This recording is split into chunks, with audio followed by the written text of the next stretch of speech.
and welcome to my channel. This is Carlos, and today I want to share how I create my dog from outer space. Like always, I just take some pieces and with my hands I start shaping the body of my character. In this occasion for my dog, the neck was too thick, so I went in, I ripped up some of the clay and some of the aluminum foil. I'm glad that this was just at the beginning. But I just has an advice, doesn't matter how far you are in your sculpture, if you don't like something, go and fix it.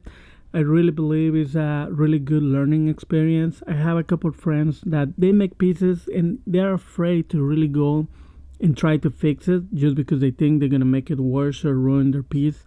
And I understand why they're saying it, but I really believe that why to have something that you don't really like.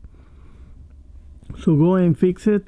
And well, my cat, like always, she's coming to say hi and see what I'm doing. I'm not really sure what's happening. She used to let me work, and I don't know if secretly she knows that I'm recording, that I have a camera behind me, and that's why she comes. Should I name my channel my Polymer Clay and my cat? I don't know, but yeah, she doesn't want me to work. Well, continuing with the sculpture, there's a lot of things that you can do, not only with the tools, but with the power of your hands and your fingers. Over here you saw me put some liquid polymer clay, and this is just like a glue to make sure that the clay stick to the wood. If you're working with something else that is not clay, it's really useful to use this liquid polymer clay, because I've seen so many pieces, so many people doing amazing pieces where they put it on wood, they put it on the wall or somewhere else, where after a certain period of time they fall apart, they break.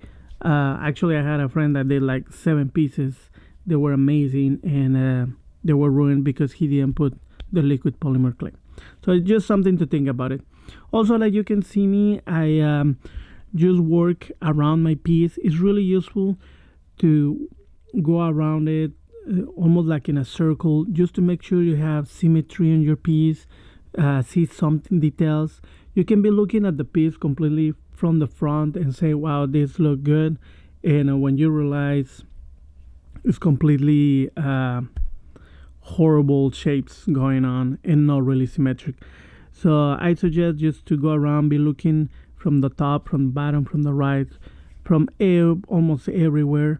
And also, like you see me, I work in certain places. I don't stick with one part of the body.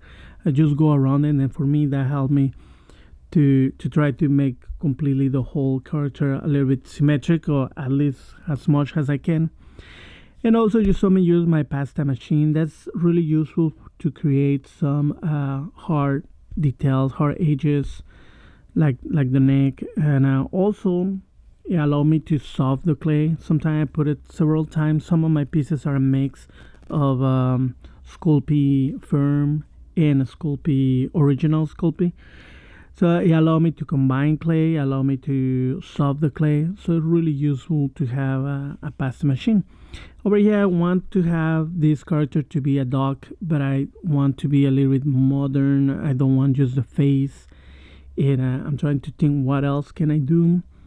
I mean, it's supposed to be another crew member of my Explorer space crew.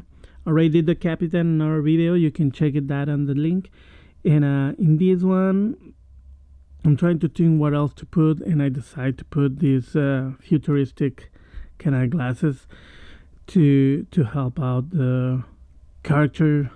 No, probably he's part of the engineering crew. Maybe I will create other crew members. I'm liking the experience. Maybe a giraffe, an elephant, a rhino, and well, we'll see what I can do next. And remember, subscribe, please comment below, and create, don't give up, and use your creativity. See you next time.